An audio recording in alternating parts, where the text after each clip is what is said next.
une institutrice de maternelle armée a pris en otage 16 enfants. Ce n'est qu'en rencontrant la mère de la preneuse d'otages que la police comprit enfin la vérité. Nena, une jeune fille de 16 ans, avait été agressée par un chauffeur de bus. Sa mère avait tenté de porter plainte, mais à l'époque, l'inspecteur Javed n'avait pas pris l'affaire au sérieux, habitué à ce genre de drame trop fréquent en Inde.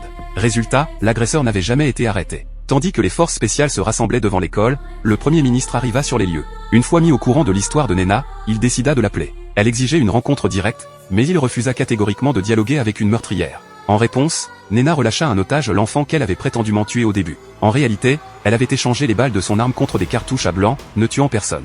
Une fois la vérité révélée, le Premier ministre accepta enfin de la rencontrer et pénétra dans la maternelle, accompagné de Javed.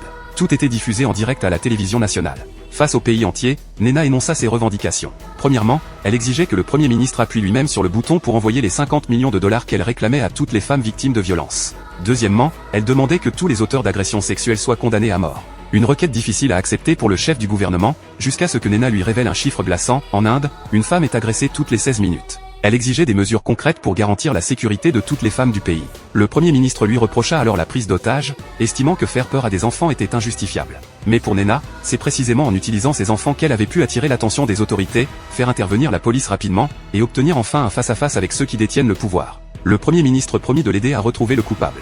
À ce moment-là, Nena révéla une vérité terrifiante, l'agresseur était juste derrière lui. Le chauffeur avait changé d'identité et vivait librement depuis des années. Pris de rage, Nena comprit alors que les forces spéciales étaient sur le point d'intervenir, et saisit cette ultime occasion pour se venger, elle tua son bourreau. En larmes, elle ressentit enfin un semblant de justice. Par la suite, Nena fut envoyée en prison, payant le prix fort pour ses actes. Mais ses revendications, elles, ne furent pas oubliées. Le Premier ministre poursuivit la réforme du système de protection des femmes. Le film se termine sur un texte glaçant. Depuis que vous avez commencé à regarder ce film, 8 femmes ont déjà été agressées en Inde.